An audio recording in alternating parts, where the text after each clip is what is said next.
곽정환 회장의 항구적 평화세계의 길. 일부. 평화의 근원이신 하나님. 5. 종교의식과 순수정신. 1987년 8월 20일부터 25일까지 캐나다의 해리슨 온천에서 열린 제2차 세계종교협의회 총회 연설. 본인은 세계 평화의 대의를 위한 과업 중에서 종교 간이 화합과 협력보다 더 중요한 것은 없다고 확신하고 있습니다. 물론 초종교 차원의 회의들은 국제무역의 합의나 군사력 제재를 위한 협의들이 인류에게 평화를 가져다 주리라 생각하고 있는 정치가들에게 주목을 받거나 각 언론의 주요 기사로서는 그다지 흥미롭지 않을 것입니다. 그러나 사실상 로널드 레이건과 미하일 고르바초프 간의 수차례에 걸친 정상회담보다 초종교 차원의 회의들이 평화를 위한 보다 영구적인 가치를 가진다는 것을 보여줄 것입니다. 종교적, 이데올로기적인 화합은 세계 평화의 중심에 자리 잡고 있습니다. 왜냐하면 종교와 사상들은 마음이 지향하는 방향과 개인의 내면 세계를 지도해주기 때문입니다. 오늘날 무시무시한 무기들은 단순히 위협적인 것입니다. 더 무서운 것은 그런 무기들을 사용하게끔 국가들을 부추기는 내적인 대립입니다. 한 사람이 여러 종의 총을 가졌다고 해도 이것을 범죄 목적으로 사용할 것인지 총기 진열장에 잘 보관해 둘 것인지는 그 개인의 의지에 달린 것입니다. 이와는 반대로 아무런 무기도 가지지 않은 빈손의 사람일지라도 그 사람의 마음속에 증오와 분노가 있다면 그 사람은 적을 해칠 방법을 찾을 것입니다. 내적인 가치를 지니고 있는 마음은 몸보다 주체적인 입장에 있습니다. 그리고 역사를 통해서 볼 때 무기의 힘을 빌려 창건된 국가나 제국은 곧 소멸하였고 종교로부터 나온 문명은 지속하여 왔습니다. 증오와 분노를 넘어서 사람들의 마음을 변화시키는 힘, 다른 사람의 실수에 대해 관용을 베풀며 용서하고 모든 것에 대해 공명정대하며 측은한 마음을 가지는 연민의 정은 종교를 통해서 오는 것입니다. 하나님은 평화를 이룩하는 모든 이상의 근본을 여러 종교를 통해서 인류에게 가르쳐 주셨습니다. 한 개인이 자신의 중심에서 하나님을 발견할 때 모든 증오와 편견이 사라지는 것입니다. 그러므로 종교 지도자들은 인류의 참된 정신적 지도자들입니다. 그들이야말로 평화로 가는 문을 열 수 있는 열쇠를 가지고 있습니다. 만약 전쟁 중인 어느 두 국가의 종교 지도자들이 만나 다른 종파와의 싸움을 금한다고 선언한다면 전쟁이 계속될 수 있을까요? 예를 들어서 이란의 정치 지도자들이 이라크와의 전쟁을 성전이라고 명명하는데, 그런데 만약 두 국가의 종교 지도자들이 평화를 이룩하고 시아파와 순위파는 한 형제라고 말한다면 성전의 명분으로 시작된 이러한 전쟁이 계속될 수 있을까요? 만일 북아일랜드에 있는 천주교와 개신교의 성직자들이 과감하게 교류를 시작하고 사회 속에 있는 잘못된 점을 고치려는 초교파적인 협력 프로그램을 시작한다면 국가 전체의 맴도는 긴장감은 사라지지 않겠습니까? 참으로 안타까운 점은 자기 자신의 사리사욕을 채우기 위해 종교적 편견으로 사람들을 자극하는 정치인들에 대해 맞설 수 있는 용기 있고 권능 있는 종교 지도자들이 소수에 지나지 않는다는 것입니다. 오히려 우리는 일부 종교 지도자들에게서 그들 자신의 편협한 목표를 위해서 신의 이름으로 다른 사람들에게 불신을 심어주는 것을 찾아볼 수 있습니다. 몇몇 종교 지도자들은 종교가 단지 민족주의의 대의이며 대중을 위한 후원단체에 지나지 않는 것처럼 정치가들의 뒤를 따르고 있습니다.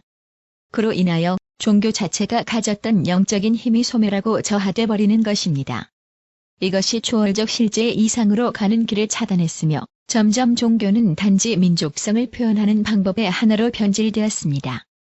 그렇다면 어찌하여 초종교 활동은 종교적 갈등을 겪은 후 수십 년밖에 안 되는 이 짧은 시간에 이렇게 괄목할 만한 성장을 이루어냈을까요?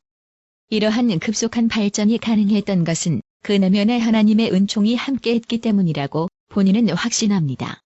이것이 20세기 후반의 종교들을 한데 모아 오해를 불식시키고 협력하게 하고자 하시던 하나님의 섭리적인 뜻이었습니다. 하나님의 섭리는 외적으로 세계를 점점 작게 만드는 기술 혁신의 내면에도 담겨 있습니다. 하지만 이 기술 혁신이 세계 평화를 보장해 주지는 않을 것입니다. 세계의 종교들이 참된 지구촌 화합과 내적인 심정의 인연을 바탕으로 평화와 조화 그리고 정의 세계로의 방향성을 제시해야 합니다. 평화는 외적인 조건에 의해서 이루어지지 않습니다. 평화는 마음으로부터 우러나와야 합니다. 불행하게도 오늘날 세계는 외적인 조건에 의해 명시되는 국가 간, 문화 간의 협력과 사람들의 실제 행동 사이에 큰 차이가 있습니다. 그 이유는 바로 편협하고 이기적인 사고 방식 때문입니다. 내적으로 세계 모든 인류는 여전히 멀리 떨어져 있습니다. 우리는 인종주의, 국수주의, 종파주의, 문화적 선입견, 경제적 투기 등 모든 종류의 편견들과 우려들로 고통을 받고 있습니다. 외적인 환경이 우리를 서로 가깝게 해주었지만 타인을 향해 이기적인 마음으로 쌓인 장벽은 아마도 더 높아지고 위협적인 것이 되었습니다.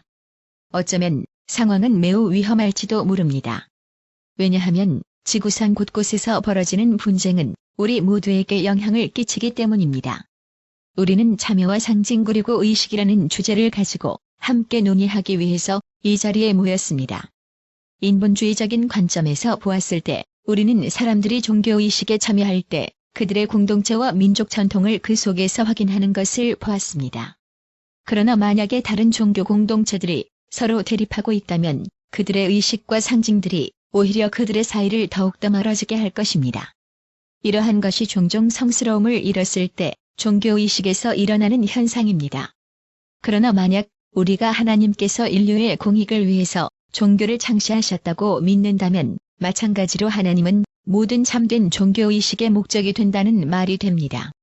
또한 종적인 관점에서 보았을 때 종교의식의 참된 목적은 절대적 실제로 통하게 해주는 문과 같은 역할입니다.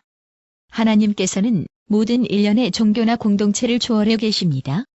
그러므로 종교의식의 참여는 사람들에게 생동하는 영감을 주고 전 인류의 마음이 모든 국가와 종족 그리고 종교에 속해 있는 형제자매들을 사랑하게 하여 단순히 참여 그 이상으로 가도록 인도해야 합니다. 어떻게 종교가 인류에게 평화를 가져다 줄 수 있는 주체적인 힘을 가질 수 있을까요? 1985년에 열렸던 세계종교회의에서 문선명 총재님은 기조연설을 통해서 세계 모든 종교를 부흥시키고 각 종교의 힘을 증대시키는 새로운 운동의 필요성을 설파하셨습니다. 이 운동은 각 종교가 자기 방식을 바꾸라고 충고하는 외부로부터 유입되는 그런 운동이 아닙니다. 오히려 본인은 모든 종교가 그 자체 내에 본연의 생명력과 정신을 소생시키는 근원이 있으리라고 확신합니다. 지금 이 순간에도 하나님께서는 각 종교 안에 거하시며 온 인류의 신앙을 부흥시키시기 위하여 순수한 마음과 맑은 영혼을 가진 선한 남녀에게 활력을 불어넣고 계십니다. 세계의 위대한 종교 창시자들은 하나님께 인도되거나 영감을 받은 분들입니다. 그들은 진리를 파헤치려는 독실한 믿음과 열의를 가지고 있었으며 그 과정에서 영적인 투쟁과 시험들을 견뎌냈습니다. 그들은 자신의 인생을 뒤로하고 인류를 고통에서 구원하려고 노력했습니다. 그러므로 하나님은 그들을 믿고 하나님의 깊은 심정을 그들에게 계시하셨던 것입니다. 모든 종교는 창시자가 가지던 고결한 정신과 하나님에 대한 헌신, 인류를 품어 안을 수 있는 진실한 영혼을 소생시켜야 합니다. 이러한 목표를 확고히 한다면 이것은 세계를 통일시키는데 가장 혁혁한 공헌을 할 수 있습니다. 창시자들은 그 종교의식의 근원입니다. 본래 창시자의 영혼으로 종교의식이 의미를 갖게 된 것입니다. 우리는 종교의식을 통하여 창시자의 노고와 신념 그리고 계시를 상기하곤 합니다. 종교의식을 통해서 하나님의 영혼과 교감하며 모든 생각이 사라지는 것입니다. 종교의식은 창시자의 내면적 완성을 자신들의 죄와 나약함을 소리쳐 외치는 자들과 연결해주는 다리의 역할을 하는 것입니다. 그러나 각 종교의 창시자들이 세상을 떠난 뒤에 종교는 침체기에 빠져들었습니다. 종교의식이 수세기에 걸쳐 부흥을 유지하는 주된 버팀목 역할을 해오면서 본연의 정신을 잃었을 때 이러한 의식도 피해를 받아왔습니다. 형식주의와 의식주의가 참된 영성을 대체할지도 모릅니다. 그러나 주기적으로 그 종교를 개혁하려는 운동이 일어나기도 합니다. 그 운동의 힘의 원천은 창시자의 정신을 회복하려는 의지에서 비롯되었습니다. 그러므로 우리는 반드시 항상 창시자를 바라보며 그의 비전과 영적 세계 그리고 의식 세계에 주의를 기울여야 합니다. 창시자의 사상은 고결했습니다. 그들은 세속적인 관습과 타협하지 않는 열의를 가진 사람들이었습니다. 그들의 첫사랑의 대상이자 둘도 없는 벗은 다름 아닌 하나님이었습니다. 그러므로 그들은 세속적인 편견에 의해 더럽혀지지 않는 유리한 위치에서 세상을 바라볼 수 있었습니다. 신성한 마음과 하나 된 그들의 마음은 그 신성함과 마치 하나인 것 같은 느낌을 받을 수 있었습니다. 만약에 종교 지도자들이 그 정도의 수준까지 다다른다면 그 당대의 모든 사람을 비춰줄 것입니다. 그는 사회적인 외압에 의해서 매수되거나 흔들리지 않습니다. 그는 이기적이거나 욕심을 내는 습성에 의해 그의 종교와 그리고 자기 자신과 타협을 하지 않을 것입니다. 그는 모든 업적에 하나님의 영혼이 함께하리라는 것을 명백히 할 것입니다. 마찬가지로 만일 종교의식이 이와 같은 정신을 가지고 행해진다면 어떻게 사람들을 감동시키지 않을 수 있겠습니까? 이와 같은 행사에 참여하는 사람들은 초월성, 더 없는 기쁨, 그리고 하나님의 상스러운 존재감을 경험할 것입니다. 각 종교의 창시자들은 그들의 동료들을 사랑으로 대했던 겸손한 사람들이었습니다. 그들은 사치와 특권을 단연코 마다했습니다. 그들은 여러 대중으로부터 고립되어 있지 않았습니다. 그들에게는 가장 천한 사람일지라도 구원을 필요로 하는 영혼으로 보였습니다. 그들은 사회의 하층에 있는 매춘부들을 위로하며 노예들을 해방하려고 행동을 취했습니다. 그들은 투옥 생활과 유배의 생활을 견뎌냈습니다. 그러한 창시자들이 가지고 있었던 참된 종교의 기준은 최악의 상황에서 하나님의 사랑을 베푸는 것이었습니다. 심지어 독실한 마르크스주의자들까지 노상에서 가난하고 평범한 사람들과 삶에 관해 이야기할진대 어떻게 종교적 사상을 가진 사람들이 외부와 차단된 곳에서 안전함과 만족감을 느끼며 머무를 수 있겠습니까? 오늘날 종교는 이러한 헌신적인 봉사의 표준을 실천으로 옮기는 지도자들을 필요로 합니다. 이러한 헌신적 활동은 또한 창시자들의 의식을 표출해주기도 합니다. 의식과 기도, 묵상과 성지 순례를 통해서 그들의 제자들은 하나님의 모든 우주를 사랑하는 마음을 체험할 수 있고 자기중심적인 생각을 떨쳐버릴 수 있습니다.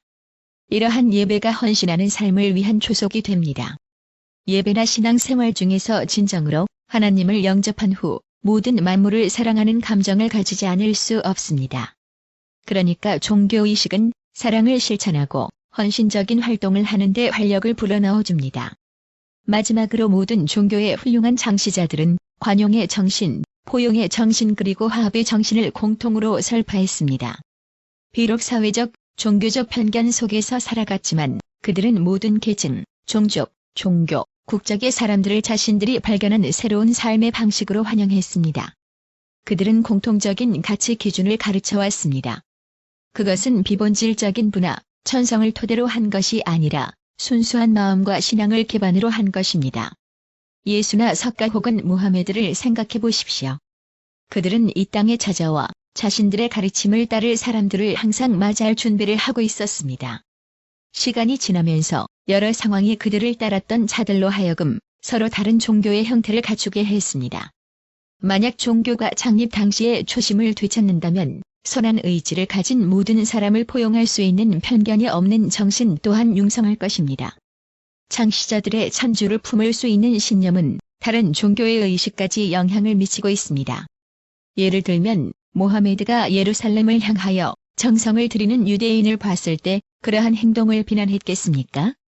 모하메드는 그의 종교활동 초창기 제자들에게 같은 곳을 향해 숭배하도록 했습니다. 각 종교의 창시자들은 신에 대한 모든 형식의 진지한 숭배 의식에 대해서 경의를 표했습니다. 우리가 종교 의식 속에서 하늘 부모가 되시는 하나님의 심정을 체휼한다면 우리는 다른 종교를 가진 사람들을 형제자매와 같이 사랑하지 않을 수 없습니다. 서로 다른 종교를 가진 형제자매들이 각자의 의식을 통해서 같은 신을 영접하고 있다는 것을 알게 된다면 그때 우리는 서로 한층 더 가까워지는 것을 느끼지 않을 수 없습니다.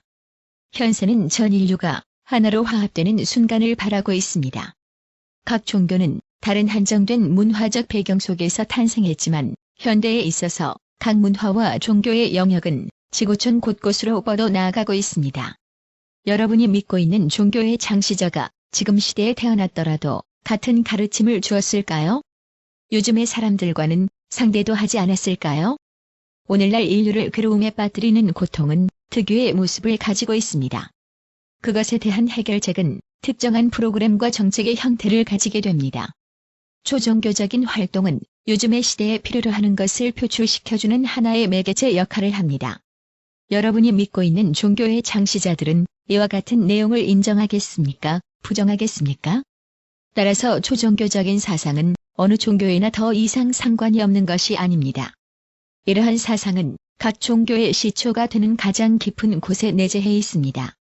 전 세계의 각 종교는 그들 종교의 창시자가 가졌던 초창기의 정신을 다시금 불러일으킬 수 있는 지도자가 필요합니다. 그리고 난 후에야 비로소 그 종교가 인류의 미래에 대해 이력을 담당할 수 있습니다. 이러한 부흥은 과거와 미래를 연결해주며 오늘날 필요로 하는 창조적 응용을 위한 전통적 산물을 소생시킬 것입니다. 그렇게 되면 종교들이 새로운 성령을 얻을 것이고 현 세계 하나님의 섭리적 목표를 성취해드릴 수 있게 될 것입니다. 모든 종교는 단독으로 하나님 앞에 있는 것이 아닙니다. 모든 종교는 공통의 거룩한 그 근원 앞에 함께 나열되어 있습니다. 하나님의 뜻은 종교가 서로 화합하고 협력함으로써 새로이 도래하고 있는 세계 문명의 방향성을 제시할 수 있는 지도자 역할을 해주기를 바라고 계십니다. 여러 회의나 대담 그리고 사회봉사 프로그램들은 이러한 목적하에 조성된 국제종교재단에 의해서 지원을 받고 있습니다. 우리는 이렇게 활발하게 진행 중인 활동들이 결국 인류 평화와 화합의 대의를 위한 주요 종교단체 간의 화합과 협력을 선고해 줄 것을 희망하고 있습니다. 여러 종교단체가 하나 되어 인류를 위해 그들의 역할을 다할 때 그들은 세계 평화로 가는 길로 우리를 인도해 줄 것입니다. 본인은 여러분이 세계종교협의회의 정신과 목표 그리고 국제종교재단이 이루어내는 프로젝트에 힘써 주시기를 부탁드리는 바입니다. 또한 이러한 목표의 실현을 위해서 여러분의 고견과 관심을 부탁드리는 바입니다. 하나님의 축복이 가득하기를 바랍니다. 감사합니다.